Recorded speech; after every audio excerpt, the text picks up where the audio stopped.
नाही, तो आरक्षण कोणी हिरावून घेतलं? तो आरक्षणावर अतिक्रमण कोणी केलं? तुला कळतंय का काय बोलते का नाही? त्याच्या ध्यानातच राह ना आता. काय इसर बळ्या झालाय तेव्हा.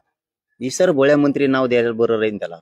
त्याच्या ध्यानात राह ना आता. त्याला चकवा झाल्यासारखं व्हायला लागलंय. ते असं त्याच्यावर काही तर 2-4 लिंब फिंब जरी एखादा बाबा भेटत असला तर कुठं बघा म्हणा. लिंबू बिबे फिबे बांधा त्याच्या गळ्यात, मिरच्या काही 5-25 लाल पिवळ्या काळ्या मिरच्या असल्या तर जरा त्याला द्या थोडं काही खायला. असं काही एखादा बाबा असं बघा सापडून ना. कारण तेव्हा आता अंधश्रद्धेचं मोडायला लागला आता. कारण ते श्रद्धा काय त्याच्या डोक्यात दिसत नाही आम्हाला. कारण त्याला कोणचं आरक्षण घेतलंय, कुठं घेतलंय हेच कळा नाही. बोगस खातो तू, अधिकृत आरक्षण खातो तू. ज्याचे 2% लोकसंख्या आहे त्यांना 3.5% आरक्षण, ज्यांची 28% लोकसंख्या आहे त्यांना 14% आरक्षण मंडळनं दिलं. तू खातो 32%. असं देशात आहे का कुणी? बघितलंय का? मागच्या भाटिया आयोगानं त्यांची लोकसंख्या 37% दाखवली. मग त्याच्या अर्धे 18 ते 16% आरक्षण दिलं पाहिजे. तरी 32%.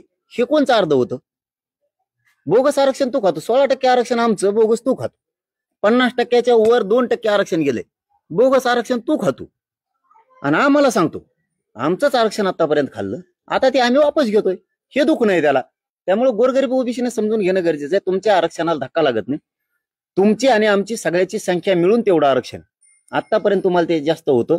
फक्त आता हे गैरसमज पसरतोय गोरगरीब ओबीसी मराठ्यात. गरीब ओबीसींनी समजून घ्या, तुमच्या आरक्षणाला धक्का लागत नाही. आमच्या नोंदी आहेत आणि त्या नोंदीसह आम्ही आरक्षणात आहेत 32%. ओबीसीतून आरक्षण मागताय, मग 10% एससीबीसीचं आरक्षण रद्द करायचं का असं ते विचारतायत. मग आता तू इतके दिवस खातो होता ते रद्द करतो का? तू बी खात होता. आता तुम्ही सदन झालात त्याच्यातून. प्रति 10 वर्षाला सर्वे करायचा आहे. केलाय का 1967 पासून आतापर्यंत 10 वर्षाला सर्वे? ज्या प्रगत जाती झाल्या त्या बाहेर काढल्या का? निघणं बाहेर. मग तो आता प्रगत झाला ना, किती वर्ष खातो? 40-50 वर्ष झालं आरक्षण खाणं सुरू आहे. जरा बाहेर निघायचं बघ ना. येऊ दे दुसऱ्याला मधी. म्हणजे तू सुपीक झाला तरी तुला त्याच गाडीत बसायचंय. तू पडीक पाळलेला असला तरी तुला तिथंच बसायचंय.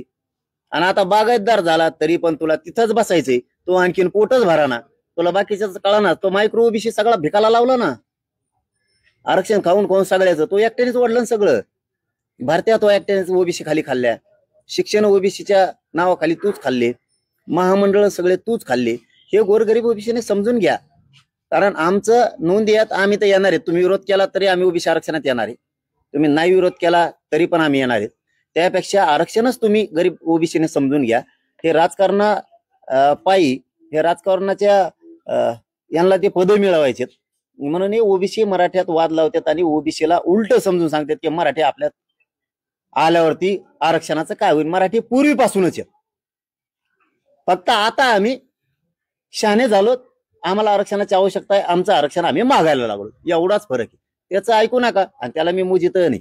ते फार बराळ येऊन झाला. आता लय रडकुंडीला आले ते मेटा कुठे आलंय फार. आता ते डोळे लाल त्याचे दिसू नये म्हणून काळा चष्मा घातला वाटतं असतील.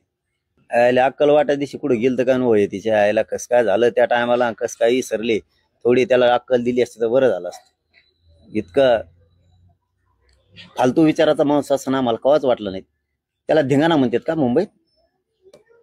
पोरं गेले, एक महाराष्ट्राची संस्कृती दाखवली. एक मुंबईला जिवंत करण्याचं काम, विचारानं जिवंत करण्याचं काम गरीबाच्या पोरांनी केलं. ग्रामीण महाराष्ट्रातले पोरं गेले. खरं मालक हे आहेत मुंबईचे. बाकीचे पाहुणे आहेत तिथं आलेले. त्यांना दाखवलं. त्याला गोंधळ म्हणतो का? याला जर परंपरा आपली संस्कृती कळत नाही धर्माची, ते आपले खेळ येतं.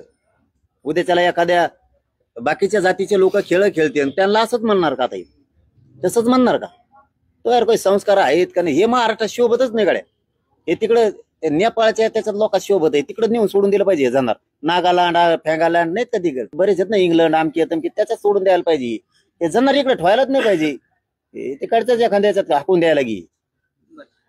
ओबीसी महामंडळाला 5 कोटी निधी आणि त्यांच्या महामंडळाला 650 ते 700 कोटी निधी, हा कुठला न्याय? असा सवाल त्यांनी विचारला. तुला आतापर्यंत म्हणलं का मी महाज्योतीला इतके दिवस पैसे हजारो कोटी रुपये आले सारते. आता आमची 2-3 वर्षाची तुम्हाला हजारो कोटी रुपये मिळाले तेव्हा म्हणलो का आम्ही. म्हणूनच तो उघडा पडला मराठ्या समोर, ओबीसी समोर सुद्धा तो उघडा पडला. आम्हाला सारथीला आमच्या पोराला आता शिक मिळायला लागली तर तो ते काढायला लागला.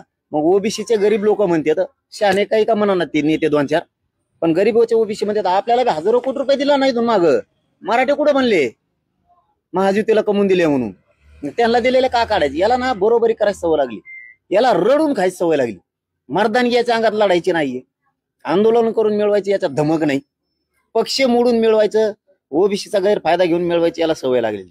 त्याने मागतच केलं, येडावाकडा JR94 काढायला लावला, तिकडची शिवसेना मोडली, इकडे राष्ट्रवादीत आला, राष्ट्रवादी मोडली, आता त्या दुसऱ्या राष्ट्रवादीत आला, आता ही राष्ट्रवादी मोडून आता पुन्हा भाजप मोडून काढी सगळं, फक्त पद मिळवायचं काम करतो ह्यो.